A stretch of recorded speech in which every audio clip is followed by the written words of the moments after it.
샬롬, 삼국지 5권 두 번째. 우연히 세상 구경을 나왔다가 몇 마디 되지 않은 말로 장군의 귀를 어지럽혀 드렸을 뿐입니다. 뒷날 인연이 닿으면 다시 뵙기로 하고 오늘은 이만 나겠습니다. 그러고는 유비의 만류도 소용없이 방을 나가 버렸다. 위락이나 군주 춘추의 그 일이 유비가 번성에 있을 때라고 하나 아무래도 신야예서의 일로 봄이 오르리라. 어쨌든 그 젊은이가 돌아간 뒤 유비는 곧 유표에게 글을 보내 들은 말을 그대로 적어 보냈다. 유표도 두말 없이 따라 몇 달 안 돼 형주의 호적은 실제와 비슷하게 되었고 유표는 그만큼 넉넉히 백성의 머릿수를 확보하게 되었다. 하지만 그 일로 새삼 그 젊은이가 범상하지 않음을 깨달은 유비가 다시 그를 만나보려 했으나 찾을 길이 없었다. 그 뒤 웬일인지 유표는 유비를 잊은 듯 내왕 없이 지냈다. 그러다가 거의 반년 만에야 문득 사람을 보내 유비를 불렀다. 유비가 형주에 이르니 유표는 전에 없이 반갑게 맞아들였다. 그리고 서로 예를 끝내기 바쁘게 후당으로 끌어들이더니 곧바로 술자리를 벌렸다. 요사이 들으니 조조는 원소에 잔당을 뿌리 뽑고 허두로 돌아왔다 하네. 그 세력이 날로 강성해지니 다음으로는 반드시 우리 형주와 양양을 삼키려 들 것이네. 몇 순배 술이 돈 뒤 유표가 그렇게 허두를 뗐다. 그에게도 역시 조조의 북방 병정은 흘러 듣고 넘길 수 없는 일이었다. 무슨 뜻으로 그런 말을 꺼내는지 몰라. 유비는 가만히 술잔을 멈추고 유표를 살폈다. 유표는 그 눈길을 피하며 겸연쩍은 얼굴로 새삼 지난 일을 후회했다. 지난날 아우가 권하는 말을 듣지 않은 게 한스럽기 짝이 없네. 조조가 하북에 정신이 팔려 있을 때 그 등 뒤를 져야 했는데 이제는 그 좋은 기회를 영영 잃어버렸네 그려. 유표가 자신의 말을 들어주지 않아 호기를 놓친 것은 몸내 애석했으나 스스로 그렇게 후회하고 나오자 유비는 그 일로 더 유표를 괴롭히고 싶지 않았다. 오히려 좋은 말로 유표를 위로했다. 지금 전하는 여러 토막으로 나뉘어 매일 싸움이 그치지 않고 있습니다. 어찌 기회가 다시 없다고 말할 수 있겠습니까? 만약 제가 앞서고 형님께서 뒤를 밀어주신다면 구태여 그 일을 한스럽게 여기실 까닭도 없을 것입니다. 아우가 그렇게 말하니 한결 마음이 가벼워지네 그려. 자네 말이 옳으리. 유표가 다소간 기운을 찾은 얼굴로 그렇게 말하며 술잔을 권했다. 둘은 다시 이런저런 얘기를 주고받으며 술잔을 나눴다. 어느 때쯤 되었을까 유표의 말수가 점차 줄어드는가 싶더니 문득 눈물을 주르르 흘렸다. 형님께서는 무슨 말 못할 걱정거리라도 있으신지요? 유비가 놀라 물었다. 유표가 한참을 머뭇거리다가 울적한 목소리로 대답했다. 그렇다네. 전에는 한번 아우에게 말하려 한 적이 있었으나 틈을 얻지 못했지. 어떤 일이길래 형님께서 그토록 결정을 어려워하십니까? 만약 제가 쓰일 때가 있다면 말씀해 주십시오. 설령 죽는 한이 있더라도 마다하지 않겠습니다. 유비가 진심 어린 얼굴로 그렇게 말했다. 유표도 감동을 감추지 못하고 가슴속에 근심을 덜어놓았다. 실은 후사 문제일세. 전처 진씨에게서 맏아들 기를 얻었는데 사람됨은 어지나 너무 부드럽고 물론 큰일을 맡기기에는 부족하네.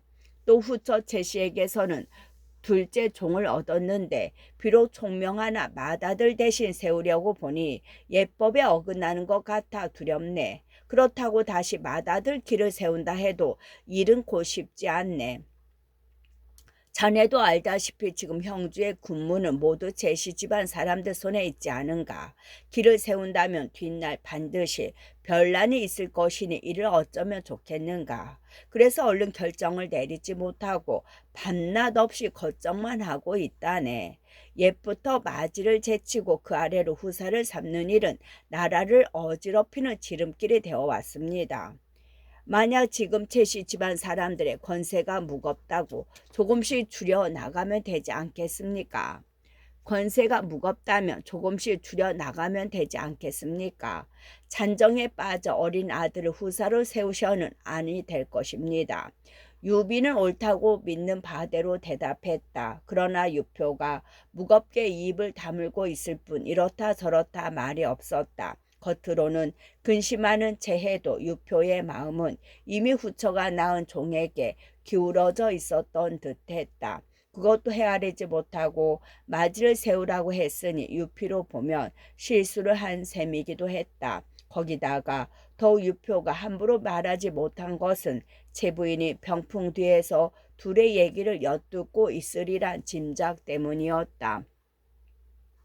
평소부터 유비를 의심해오던 제부인은 실제로 그날도 유표와 유비의 얘기를 병풍 뒤에서 엿듣고 있다가 유비에게 깊은 원한을 품게 되었다. 유비도 유표의 어두운 얼굴로 말이 없는 데다 병풍 뒤에서 희미한 인기척이 나자 자신이 잘못 말했음을 깨달았다. 얼른 몸을 일으켜 측간에 가는 양하며 어색한 분위기를 수습했다. 하지만 측간에 죽으려고 앉아서 생각하니 새삼 자신의 신세가 처량하게 느껴졌다. 나이신이 가깝도록 아직도 자신의 기업을 마련치 못하고 남에게 빌부터 지내는 것도 그러려니와 이제는 남의 여제 눈치까지 살펴야 하는 지경이 되어버린 게 그랬다. 거기다가 벗은 허벅지께에 다시 두둑하게 붙은 살을 보자 유비는 자신도 모르게 눈물을 쏟았다. 한참 뒤에 유비는 눈물 흔적을 지운다고 지우고 방 안으로 돌아왔으나 워낙 스스로가 비참하게 느껴져 흘린 눈물이라 눈가에 흔적이 남았던 듯하다. 기다리던 유표가 괴이쩍게 여기는 눈길로 물었다. 자네 눈가에 눈물 자국이 있네. 어찌된 일인가? 그 무렵에 유비는 자신도 모르게 큰 탄식을 쏟으며 말했다. 이 비의 몸은 언젠가 말 안장을 떠나지 않아 넓적다리에 살이 남아나지 못했습니다. 그런데 이곳에 온 지 여러 해 싸움 없이 본에 말을 타지 않았더니 넓적다리에 살이 다시 생겨났습니다. 세월은 자꾸 지나가고 늙음은 다가오는데 아직도 이런 공업은 아무것도 없으니 이 어찌 슬픈 일이 아니겠습니까? 내가 듣기로 아우는 허창에 있을 때 조조와 더불어 푸른 매실을 안주로 술을 마시며 천하의 영웅에 관해 이야기한 적이 있다더군. 그때 아우는 천하의 명사들을 모두 꼽아 보였지만 조조는 하나도 인정하지 않고 아우와 자기만이 영웅이라 할 만하다고 말했음을 들었네. 조조의 권세와 힘으로도 오히려 아우를 먼저 영웅으로 손꼽았는데 공업을 이루지 못한 게 무슨 걱정이 되겠는가. 유표가 좋은 말로 유비를 위로했다. 이때 유비는 괴로운 마음으로 막을 들이켠 술 때문에 다시 취기가 올라 있었다. 불쑥 치솟는 호기로 평소에 조심성도 있고 감추었던 마음을 드러냈다. 형님의 말씀은 퍽 위로가 됩니다. 사실 말이야 바른 말이지. 만약 이 유비에게 의지할 발탁만 있다면 천하의 하찮은 무리들이야 걱정할 게 무엇이겠소. 그러자 문득 유표의 얼굴이 굳어지며 말이 없었다. 언제나 유비를 야심 없는 호인으로만 알아왔던 그로서는 유비의 감추어진 면모를 본 것 같아 새삼 경계심이 일었다. 술기운에 무심코 말했으나 유표의 굳어진 얼굴을 보자 유비는 자신이 다시 실수했음을 깨달았다. 한층 취한 체하며 몇 마디 흰 소리를 한 뒤 역관으로 돌아가 골아 떨어지는 신웅을 했다. 하지만 유표는 유비의 그 같은 말을 듣고 보니 결코 마음이 즐겁지 않았다. 꺼림칙한 기분으로 안채에 들자 최부인이 다시 유표의 속을 긁어댔다. 조금 전 제가 병풍 뒤에서 유비가 하는 말을 들으니 사람을 매우 가볍게 보는 데가 있었습니다. 넉넉히 형주를 삼키려 들 사람입니다. 지금 없애지 않으면 반드시 뒷날 큰 근심거리가 될 것입니다. 그렇지만 아직 유표의 마음이 그 정도까지는 되지 않았다. 발벗고 나서 유비를 변명해 주고 싶지는 않았지만 고개만은 무겁게 가로저었다. 비록 고개는 가로저어도 제 부인은 유표의 마음이 흔들리고 있음을 눈치챘다. 가만히 아우 제모를 불러 그 일을 의논했다. 제모는 누이로부터 그간의 얘기를 듣자 거침없이 말했다. 먼저 역관을 들이쳐 유비를 죽인 뒤에 주공께 알리도록 해야겠습니다. 그렇게 되면 주공께서도 못 이긴 채 인정하실 것입니다. 최 부인도 그 말을 옳게 여겼다. 이에 허락하니 채모는 그 밤으로 군사를 점거하여 유비가 묵고 있는 역관을 들이치려 했다.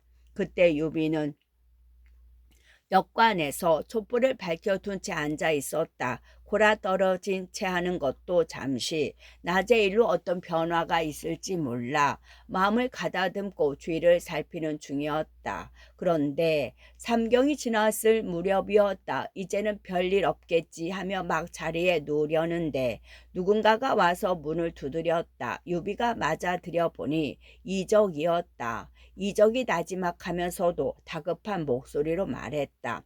어서 몸을 일으키시어 피하십시오. 머지않아 채모가 군사를 이끌고 올 것입니다. 유경승에게 인사도 않고 어떻게 떠나란 말인가. 이적의 재촉에도 불구하고 유비는 아직 그 일을 믿기지 않은지 그런 한가로운 소리를 했다. 이적이 답답한 듯 깨우쳐 주었다.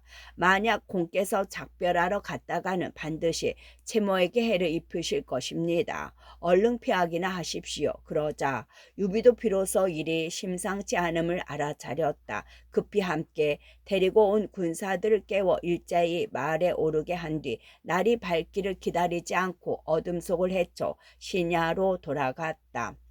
채모가 군사들을 끌고 역관에 이른 것은 이미 유비가 떠난 지 오랜 뒤였다. 가도 멀리 가서 뒤쫓아봐야 소용없음을 알자 채모는 꾀를 썼다. 역관의 벽에다 유비가 써두고 간 것처럼 시 한 수를 써붙이고 급히 유피를 찾아 잠옷 분해하며 일러 바쳤다.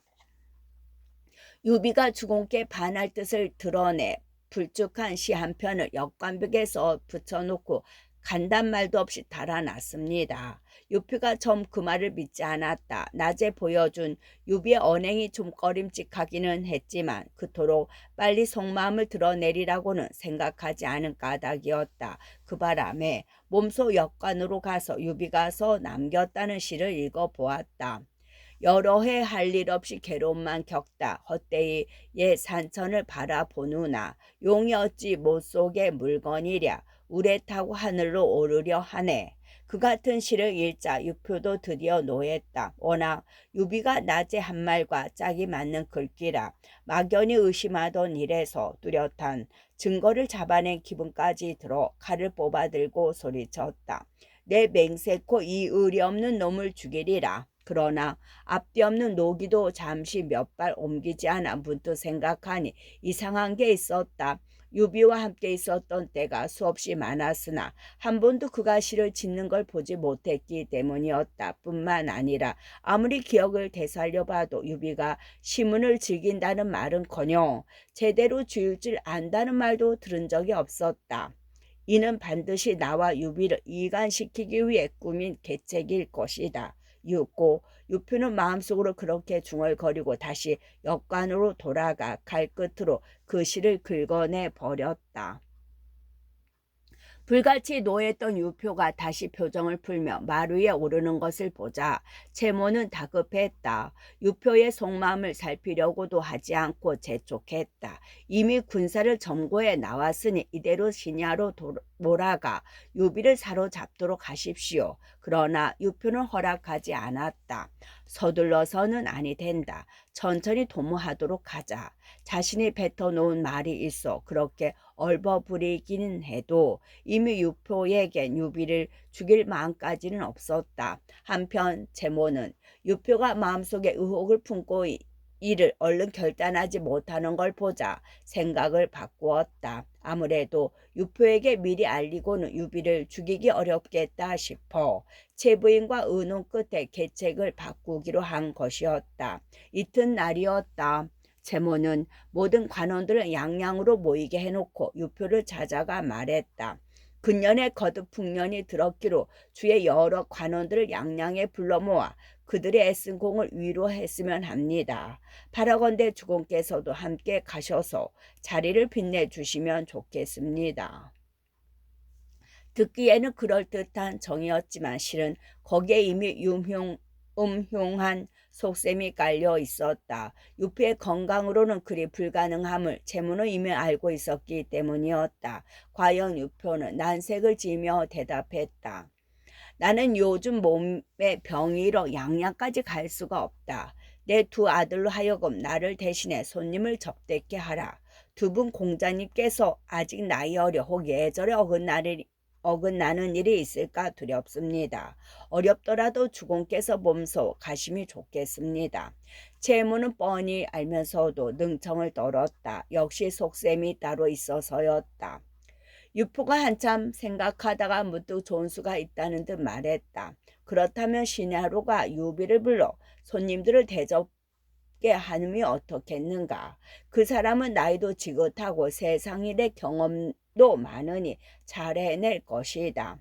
바로 채모가 바라던 대로였다. 채무는 일이 자기가 꾸민 대로 돼가자 남몰래 기뻐하며 사람을 뽑아 신야로 보냈다. 자신을 대신해 양양으로 가서 손님 접대를 좀 해달라는 유표의 정을 유비에게 전할 사자였다. 한편 한밤중에 신야로 도망쳐간 유비는 모든 화근이 자신의 실원에 있음을 부끄럽게 여겼다. 누구에게도 형주에서 있었던 일을 말하지 않은 채 속으로만 앓고 있는데 문득 형주에서 사람이 왔다. 장군께서는 양양으로 가시어 저희 주공 대신으로 손을 좀 치러 주십시오. 주공께서 편찮으셔서 몸소 납시지 못하시기에 특히 장군께 정을 드리는 것입니다. 유비로서는 얼른 그 의도를 짐작하기 어려운 정이었다. 가야 할지 어떨지를 얼른 분간 못해 망설이고 있는데 손건이 나서서 말했다. 어제 보니 주공께서는 몹시 서둘러 되돌아오셨는데 마음 또한 그리 즐겁지는 않으신 것 같습니다. 어리석은 생각으로는 틀림없이 형주에서 무슨 일이 있으셨던 걸로 짐작됩니다. 그런데 이제 갑자기 모임에 나오라 하니 주공께서는 결코 가볍게 응하셔서는 아니 될 것 같습니다. 그러자 유비는 비로소 형주에서 있었던 일을 모두 털어놓았다. 듣고 난 관우가 말했다. 형님께서는 스스로 실언했다고 하시나 유표에게 꾸짖는 뜻이 있었던 것 같지는 않습니다. 유표가 아무 말 않는 한 다른 사람의 말은 가볍게 믿을 게 못 됩니다. 더구나 양양은 여기서 멀지 않으니 가보도록 하십시오. 만약 형님께서 가지 않으신다면 오히려 유표에게 의심이 생길 것입니다. 유비도 그 말을 듣고 보니 옳은 듯 여겨졌다. 가려고 나서는데 장비가 내다르며 말렸다. 잔치치고 좋은 잔치 없고 모임치고 좋은 모임 드무에다. 형님 가지 마시오. 그때 조은이 관우를 편들어 말했다. 제가 마복은 300을 데리고 주군과 함께 양양에 다녀오는 게 어떻겠습니까? 아무 일 없도록 지켜드리겠습니다. 그거 참 좋겠네 그려. 유표의 의심도 사지 않고 위태로움도 피할 수 있는 방도라 누구 말을 더 들을 것도 없이 유비는 대뜸 그렇게 결정했다. 그리고 그날로 조은과 함께 양양으로 갔다. 유비가 이르자 채모는 성 밖까지 나와 맞아들이는데 그 몸가짐이 매우 공손했다. 또 그 뒤로는 유기와 유종 두 공자가 문무의 여러 관원을 거느리고 나와 역시 공손하게 맞아들였다. 유비는 두 공자가 모두 나와 있어 가슴속에 의심을 풀고 우선 역관으로 들어가 잠시 쉬었다. 조은이 300 군사와 더불어 유비를 보호하며 갑옷에 칼을 찬 채 유비가 걷든 앉든 그 곁을 떠나지 않았다. 아버님께서 병환이 나셔서 몸을 움직일 수 없으므로 특히 수프께 정하여 손님을 대접하게 하시는 것입니다. 손님은 모두 형주와 양양 각처를 다스리고 지키는 관원들이니 수프님께서 위로하고 치하해 주십시오. 잠시 뒤에 유기와 유종이 찾아와 다시 한번 유표의 뜻을 전했다. 유비는 흔연히 대답했다. 나는 원래 그같이 큰 일을 감당할 위인이 못 되나 형님의 명이 그러하시니 감히 따르지 않을 수가 없구려.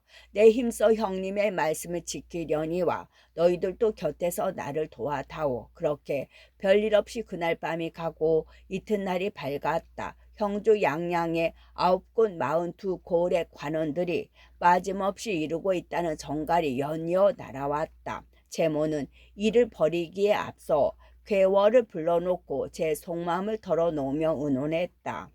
유비는 세상에 다하는 효웅이니 오래 이 땅에 머물러 있게 되면 뒷날 반드시 해를 끼칠 것이오. 오늘 이 잔치를 틈타 죽여야겠소. 그렇지만 그 일로 백성들의 신망을 잃을까 두렵소이다. 갑작스레 듣는 말이라 개월이 떨뜨름한 얼굴로 대답했다. 명색 모사라. 유비에 대한 채시 집안 사람들의 감정을 잘 아는 그로서는 우선 그 일이 유표의 허락을 받았는지조차 의심스러웠다. 그 눈치를 챈 제모가 거짓으로 둘러댔다. 나는 이미 우리 사군으로부터 몰래 받은 명이 있어 이런 말을 하는 거요. 주공의 뜻이니 공은 조금도 의심하지 마시오. 이미 일이 그렇게 된 것이라면 미리 준비를 해야지요. 유표가 승낙했다는 말을 듣자 개월도 마음을 놓고 의논을 내놓았다. 제모가 자신이 해놓은 군사 배치를 덜어놓았다. 동문 쪽 현산으로 가는 큰 길은 이미 내 아우 재화로 하여금 군사를 이끌고 지키게 해놓았소.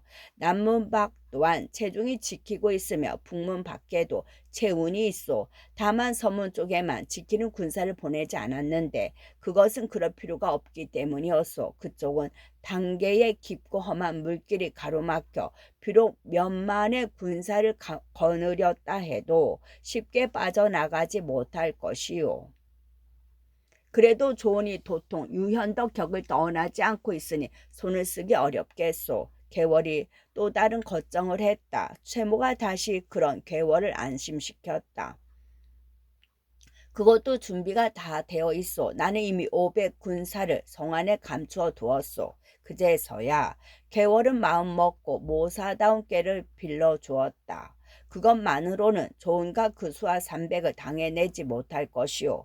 먼저 조은과 유현덕을 떼어 놓아야 하오. 문빈과 왕이 2사람을 시켜 바깥마루에 무장들을 대접하는 술자리를 따로 차리게 하고 조은은 그리로 깨어내도록 하시오. 그 다음에야 유현덕에게 손을 댈 수 있을 것이요. 이에 제모는 그 말을 따르기로 하고 그날로 소와 말을 잡아 크게 잔치를 벌였다. 유비는 정로발을 타고 주의 관야에 이르러 말을 뒷곁에 메어두게 한 뒤 대청으로 올라섰다. 이어 각처의 여러 관원들과 차례로 그곳에 이르렀다. 유비는 주인석에 자리 잡고 유기 유종 2 공자는 그 좌우에 앉았다. 그리고 단원 관원들도 각기 차례를 따져 자리에 앉았으나 유독 조은만은 칼을 찬 채 유비 곁에 서 있었다. 채무의 명을 받은 문빈과 왕위가 그런 조은에게 다가가 따로 자리를 잡고 함께 마시기를 정했다. 조은은 사양하고 가지 않으려 했으나 그 사이 마음을 놓은 유비가 불쑥 번했다. 저렇게 간곡히 정한이 거절하는 것도 예가 아닐세. 가서 함께 마시도록 하게. 이에 조은은 하는 수 없이 유비 곁을 떠나 따로 마련된 술자리로 갔다. 안팎을 철통같이 준비해둔 제모는 조은이 유비 곁을 드는 걸 보자 됐다 싶었다. 유비가 데리고 온 300 군사만 거짓 명을 둘러대어 역관으로 돌려보낸 뒤에 곧바로 손을 쓸 작정이었다. 그러나 유비는 그것도 모르고 흥겹게 술잔을 기울이고 있었다. 술이 새 순배쯤 돌았을 무렵이었다. 이적이 술잔을 치는 체하고 유비 곁으로 다가오더니 심상찮은 눈짓을 하며 나직히 말했다. 옷을 갈아입으시지요. 얼큰한 중에도 유비는 이적의 뜻을 알아차렸다. 얼른 몸을 일으켜 직간으로 가는 채 자리를 뜨니 이적 또한 후원으로 달려나와 귀갯말로 일러주었다. 채모가 장군을 해치려고 동남부 세 방향에 군사를 숨겨두었습니다. 다만 서문 쪽에 비어있으니 장군은 얼른 그리로 피하십시오. 그 말에 유비는 크게 놀랐다. 얼른 정로발을 풀어 끌고 후원문을 나선 뒤 몸을 날려 말 위에 올랐다. 그리고 온 종자들조차 돌아볼 틈이 없어 말 한 필로 서문을 바라고 닿는데 문득 문지기가 막아서며 물었다. 장군은 어디를 그리 급히 가십니까? 그러나 유비는 대답 없이 책짓질만 더하여 내달았다. 그 기세를 막지 못한 문지기는 나는 듯 제모에게 그 일을 알렸다. 제모는 곧 군사 500을 이끌고 말에 올라 유비의 뒤를 쫓기 시작했다. 서문을 빠져나온 유비는 정신없이 달렸다. 그러나 멀리 가기도 전에 길은 험한 벼랑으로 끝나고 그 아래로는 큰 계곡에 푸른 물이 넘실거리고 있었다. 채모가 그걸 믿고 서쪽 문에는 군사를 풀지 않았던 바로 그 단계였다. 물은 양강으로 이어지는데 너비가 여러 길인데다 물결 또한 세기로 이름난 곳이었다. 물가에 선 유비는 도저히 건널 수 없다 여겨 말머리를 돌리려 했다. 그러나 성서편으로 크게 먼지가 일며 뒤쫓는 군사가 몰래 오는 게 보였다. 이번에는 죽는구나. 유비는 홀로 그렇게 단식하며 다시 계곡 쪽으로 가 뒤를 돌아보았다.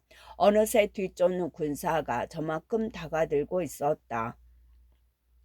유비는 급한 김에 말을 탄 채 계곡 아래로 내달았다. 몇 발 가지 않아 말의 발굽이 꺼지며 온몸이 물에 잠겼다. 유비는 얼결에 말을 책짓질하며 크게 소리쳤다. 정로야, 정로야, 오늘 드디어 네가 나를 해치는구나. 그런데 놀라운 일이 일어났다. 미처 유비의 외침이 끝나기도 전에 말이 갑자기 물속에서 몸을 솟구치더니 한꺼번에 세 길이나 뛰어나는 듯 저편 언덕에 올라섰다. 유비는 마치 구름과 안개를 타고 몸을 솟구친 기분이었다. 뒷날 소식은 그 일을 고풍의 시 한 수로 노래했다. 자신의 단계를 찾게 된 경위에서 인생사의 허망함을 수레하는 것으로 끝맺는 노래인데 그 중에 이런 구절이 있다.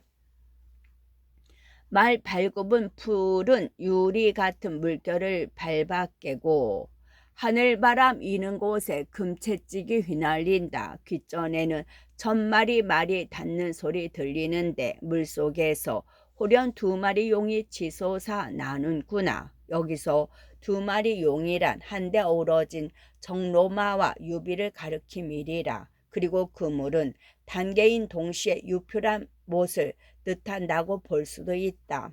어떻게 보면 그 순간부터 유비는 유표와 얽힌 의리와 인정으로부터 완전히 벗어나 자신의 길을 걷게 되기 때문이다. 단계의 서쪽 언덕에 이른 유비가 돌아보니 채모가 이미 군사를 이끌고 방금 뛰어내린 저편 언덕에 이르러 있었다. 장군께서는 무슨 일로 자리를 박차고 이렇게 달아나십니까? 채모가 유비를 건너다 보며 소리쳤다. 유비는 엄한 목소리로 채모를 꾸짖었다. 나와 그대는 원수진 일이 없는데 그대는 어찌하여 나를 해치고자 하는가? 저에게는 그런 마음이 없습니다. 장군께서는 남의 말만 듣지 마십시오. 채모는 입으로는 그렇게 말하면서도 손은 활과 화살을 집어들고 있었다. 그걸 본 유비는 급히 말을 박차 서쪽으로 달아났다. 그런 유비의 멀어져 가는 뒷모습과 발밑을 흘러가는 단계의 깊고 거센 물결을 번갈아 바라보던 채모는 길게 단식했다.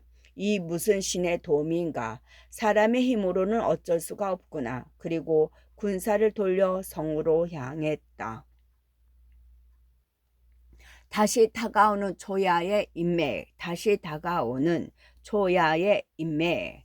채모가 막 머리를 돌렸을 때였다. 조은이 거친 기세로 군사들과 함께 성을 나와 그리로 오는 게 보였다. 원래 조은은 무장들을 위해 따로 꾸몄다는 술자리에 마지못해 끌려갔다가 몇 잔 마시기도 전에 갑자기 성 안에 인마가 움직이는 걸 보았다. 좋지 않은 느낌이 든 조은은 급히 안으로 돌아와 유비가 앉았던 것을 살폈다. 정말로 유비가 보이지 않았다. 그게 놀란 조은은 관아를 빠져나와 역관으로 달려가 보았다. 그곳에도 유비는 없었으나 어떤 이로부터 이상한 말을 들었다.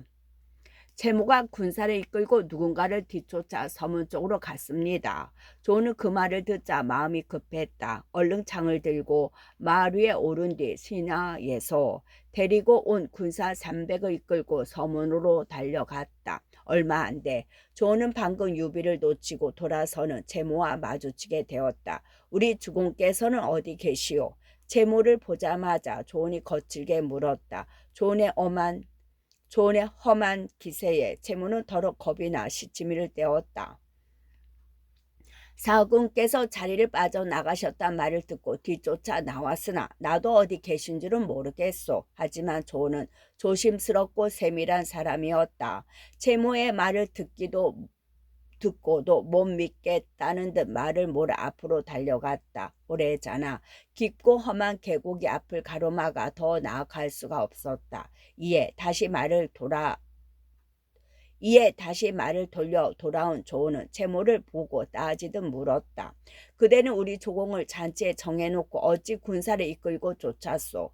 9군 42고을의 관원들이 모두 이곳에 와 있으니 내가 상장으로서 어찌 그들을 방어하는 데 마음 쓰지 않을 수 있겠소. 이 군사들은 혹 사군께 무슨 일이 있을까 걱정되어 데리고 왔을 뿐이외다. 채무가 또다시 능청스런 얼굴로 시치미를 뗐다. 그래도 조는 쉽게 넘어가지 않고 오히려 목소리를 높이며 다그쳤다. 믿지 못하겠소. 바로 말하시오. 그대는 우리 주공을 핍박하여 어디로 가도록 만들었소. 믿어주지 않으니 실로 답답하구려. 사군께서 홀로 말을 몰아 서문으로 나가셨단 말을 듣고 이곳까지 와 보았지만 나 역시 보지 못했다고 말하지 않았소. 채무는 여전히 뻗했다. 조은은 그런 채모가 수상쩍었으나 증거가 없으니 함부로 몰아댈 수가 없었다. 거기다가 놀라운 가운데서도 걱정스러운 것은 유비의 행방이어서 다시 계곡 쪽으로 가보았다. 여전히 아무도 보이지는 않았지만 문득 건너편 언덕의 흙에 물을 흘린 듯한 흔적이 눈에 들어왔다. 물에 흠뻑 젖은 인마가 지나가며 남긴 흔적 같았다. 그렇다면 주공께서 말을 타고 이 험한 계곡을 건넜다고는 볼 수 없지 않은가. 조은은 그 흔적에도 불구하고 유비가 무사히 단계를 건넜다고는 믿어지지 않아 군사를 풀어 사방을 찾아보게 했다. 역시 계곡 쪽에서는 유비의 흔적을 찾을 수가 없었다. 할 수 없이 말을 돌린 조은은 다시 채모에게 따져보려 했으나 그때 이미 채모는 성 안으로 들어가고 없었다. 이에 조은은 성문을 지키는 군사 하나를 잡아 다구쳐 보았다. 대답은 한결같이 유비가 나는 듯 말을 달려 서문을 나갔다는 것뿐이었다. 조은은 다시 성 안으로 들어가 이를 밝혀보려 하다가 그만두었다. 성 안에 매복이라도 있으면 유비의 생사를 알기 전에 낭패부터 당할까 두려웠기 때문이었다. 다만 유비가 무사히 몸을 빼냈기를 빌며 그대로 군사를 돌려 신야로 돌아갔다. 한편 어린 듯 취한 듯한 기분으로 단계를 뛰어넘은 유비는 홀로 생각했다. 그토록 넓은 곳을 한번 건너게 되었으니 이는 하늘의 뜻이 아니고 무엇이겠는가. 그리고 거기서 힘을 얻어 남장을 바라고 말을 몰며 마음을 가라앉혔다. 오래잖아 해가 서산으로 내려앉기 시작했다. 그 때문에 한층 급하게 말을 몰아가는데 문득 저만치서 한 목동이 소를 타고 오는 게 보였다. 입으로 피리를 불고 있는 그 모습이 몹시도 평온하고 한가롭게 비쳤다.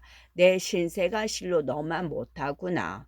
유비는 자신도 모르게 그런 탄식을 내뱉으며 말을 세우고 부러운 듯 그 목동을 바라보았다. 소년 또한 무엇 때문인지 소를 세우고 피리 불기를 그친 뒤 유비를 말끄러미 쳐다보았다. 장군께서는 혹시 황건적을 깨뜨리는데 공이 컸던 유현덕 그분이 아니신지요? 이윽고 소년이 맑고 또렷한 목소리로 물었다. 유비가 놀라 되물었다. 너는 한낱 궁벽한 시골 아이로서 어떻게 내 이름을 알게 되었느냐? 스승님을 모시다 보니 몇 마디 들은 게 있었을 뿐입니다. 일찍이 스승님께서 손님이 오시면 자주 말씀하시기를 유현덕은 키가 7자 5이요. 손이 길어 무릎을 지나며 눈은 스스로의 귀를 볼 수 있을 만큼 길게 찢어졌는데 당세의 으뜸가는 영웅이라고 하셨습니다. 이제 장군을 보니 바로 그와 같아서 틀림없으리라 여겼을 뿐입니다. 소녀는 조금도 꾸미는 기색 없이 그렇게 대답했다. 유비는 그 같은 산골에 자신을 알아주는 사람이 있다는 게 반가워 다시 물었다. 네 스승님은 어떤 사람이냐? 저희 스승님은 성이 사마시오. 함자는 휘이며 자는 덕조로 쓰십니다. 영천 분이신데 도는 수경 선생이라고 하시지요. 유비가 일찍이 들어보지 못한 이름이었다. 이어 다시 물었다. 주로 어떤 이들과 벗하시느냐? 양양의 방덕공과 방통 같은 분들이십니다. 그러나 역시 알듯 말듯한 이름들이었다. 유비는 하는 수 없이 또 물었다. 방덕공과 방통은 어떤 분들이시냐? 두 분은 숙질간이십니다. 방덕공은 자를 산민이라 쓰시는데 저희 스승님보다 10살 위이시고 방통이란 분은 자를 사원이라 하시는데 저희 스승님보다 5살 아래가 되십니다.